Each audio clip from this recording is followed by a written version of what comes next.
So joining me is Mike Fazio, who is the CEO of Workforce 180. Mike, how long has it been since you launched Workforce 180? Well, Deb, I've been first of all, good morning. It's great to see you in person It's so after all our wonderful. Zoom calls and meetings and all that Zoom fatigue we're all going through in workforce and the rest of the country.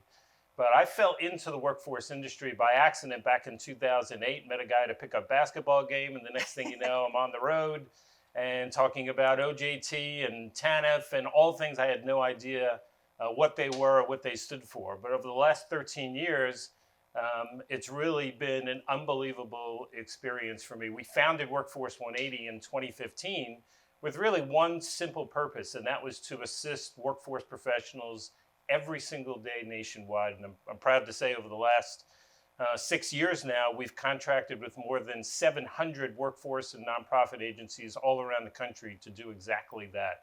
So really excited to be here at, I think, my 11th NAWB forum. Oh, wow, that's great. I think this is my 22nd. Wow, all right, you got me beat. I know, dating myself a little bit. So, Mike, I remember when we spoke about a year ago, as a matter of fact, and we were so devastated not to be live here in Washington, D.C. for the forum, and both of us kind of wondering what the new pandemic world would look like for us as workforce professionals, interfacing and being people. But I can tell you've had a really busy year and done a lot to help support the industry through this time. Do you want to talk about some of the projects you worked on throughout the year? Absolutely. So, well, let's talk about our project first. How about that one, right? So you are a podcaster as well at, of course, Workforce Solutions, and you had done a series on women in business. Yes. And it had been something I had been thinking about for a long time, because I am the dad to 3 adult daughters. Amazing daughters, 22, 24, and 29 years old. And of course, I think and worry about them every day as they navigate through their careers.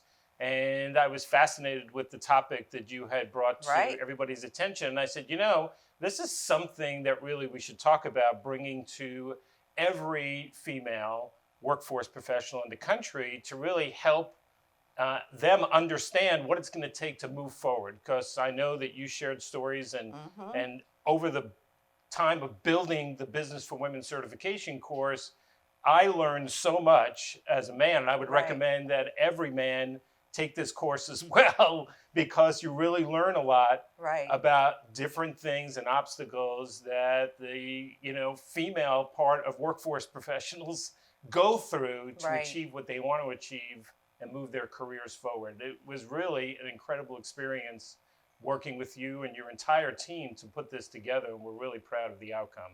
Yeah, we are too. It was definitely a project of passion for me personally and for our organization, who boasts many great female leaders. And so we appreciated the spotlight you put on that. And as you said, it came out of one of our Workforce in Action podcasts that we did, and a series that we produced off from originally what was a longer webinar type of event, or a roundtable, a web-based roundtable with some really awesome workforce leaders from some of the major metro areas around the country with great stories of their own.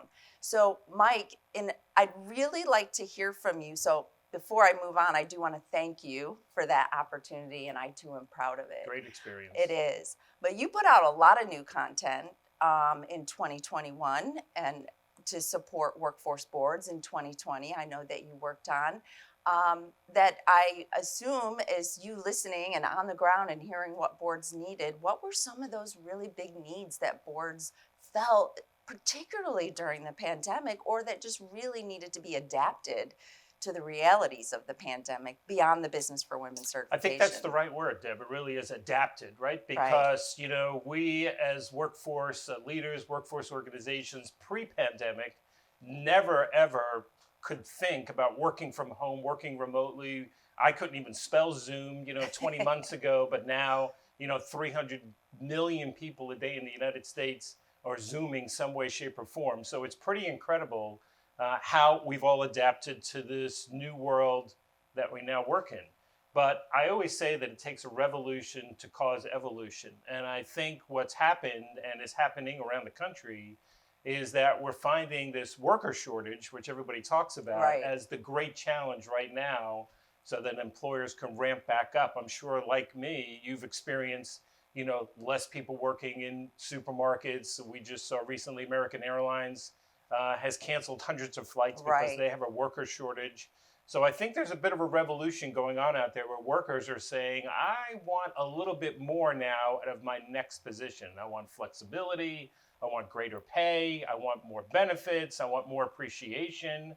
And that's what we're hearing from workforce organizations around the country. How do I connect the job seekers back to the employers? How do I encourage the employer to incent the job seeker when in the past they didn't need to incent? They said, Right. work here or else I'll get somebody else. And now things have changed. It's like real estate, right? Sometimes it's a buyer's market and sometimes it's a seller's market. Right. So that's the market condition we're in now. But I think this is going to last a while. I don't think this is going to be something, and people keep saying back to normal. I don't know about you, but at this stage of life, I don't want to go backwards.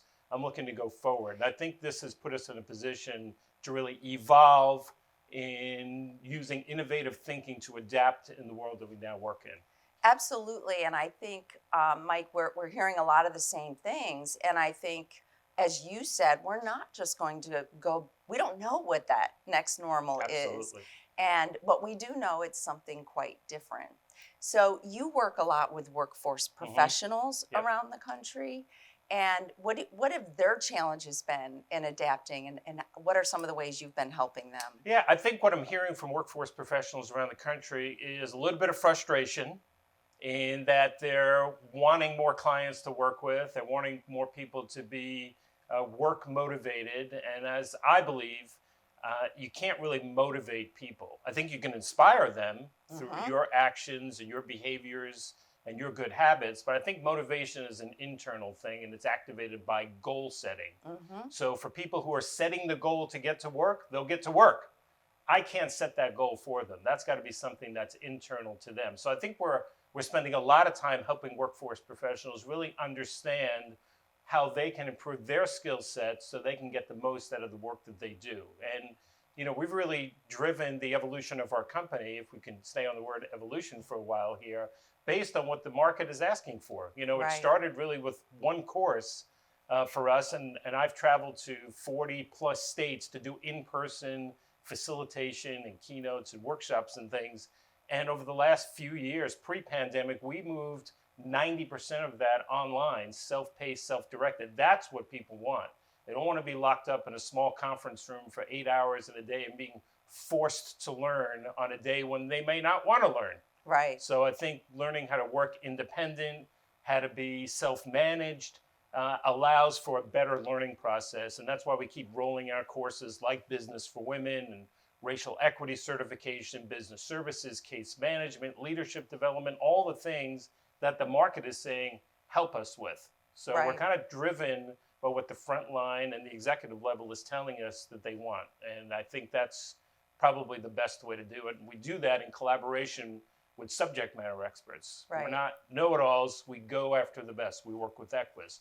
We work with Dr. Beverly Ford. We work with Rick Mayer and many other people in order to bring to the front line exactly what people are asking for.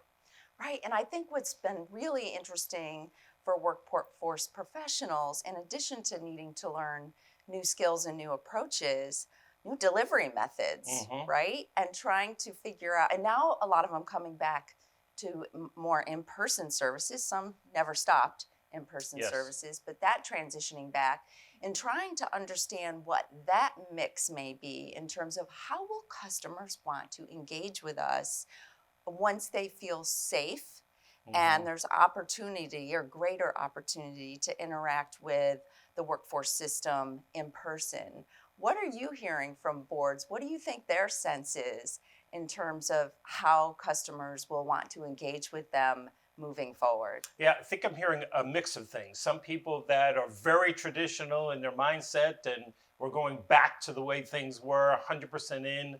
I saw the CEO of Morgan Stanley announce that to his New York organization. So look, if you can go out to restaurants and eat, you can come to work the next day in the office. I'm not sure that that's going to really fly so well with their workers or other workers around the country. I think right now the word is flexibility and open-mindedness and hybrid, and whether it be work from home a little bit, work from the office a little bit. it wasn't always a 5-day work week in America. It used to be a 6-day work week and you rested on Sunday until Henry Ford said, you know what, I'm going to incentivize my employees and do a 5-day work week and make them feel better about what they do and not be so work driven and have a little bit of work-life balance. Right. And I think we're kind of seeing that again right now. And I think here at this conference, I hope to learn more and hear from more people and find out what their views are. And I think it's going to be a bit of a slow process as we get through 2021. And I really do think the worker surge is coming post-summer. I think people are still riding out some of their unemployment benefits and stimulus, and I think they're going to try and enjoy that through the summer. And then I think post-Labor Day is when the wake-up call is coming. So I'm imploring and working with workforce organizations around the country to prepare now. Don't wait till then when the rush comes. Be ready. Have things in place. Have your policies, your workers. Do whatever retreats you need to do right now and encouragement and training sessions for your staff, because I think post-Labor Day is really when the surge is coming. Absolutely. I'm curious, Mike, with your ear to the ground all around the country, I know even us at Equus, our people are by far our greatest asset. And people it's a strange time for individuals and for families. And I know a lot of workforce areas are concerned about just staff retention and just movement in the marketplace for the workforce industry, staff in the, what are you hearing on the ground about that? I'm hearing the exact same thing, right? Is that people are, taking new stock of their lives as a result of the pandemic. They've realized things now by working from home. They've really figured out that we're spending too much time with work and weren't separating things, and they're coming up with a new set of values by which they're going to live by, and that's going to impact their work. So I find that employers in the workforce industry are going to be challenged the same way that private industry is in how to incentivize, motivate, inspire, assist, guide, whatever helping word you want to use, to keep their employees happy, to keep them satisfied, and to drive them towards the outcomes that we still need. There's a lot of people, you know as well as anybody at Equus, there's a lot of people in this country that need a lot of help. Right. And it's warming to my heart as it probably is yours, knowing that the work we're doing every single day might impact the life. And even if it's one life on that given day, that's a pretty good reason to fall asleep at night and feel good about what you're doing every day. Absolutely. You're so right. We are so fortunate to be able to do such important work that really makes a difference. Well, Mike, I can't thank you enough for opening the forum with me. I think it was so appropriate that you did, because you worked so hard to help tool workforce industry professionals. And that's where it starts, right? If we're Right on the going front to line. absolutely bring solutions to our communities, we need the talent, the ready talent, to be able to do that.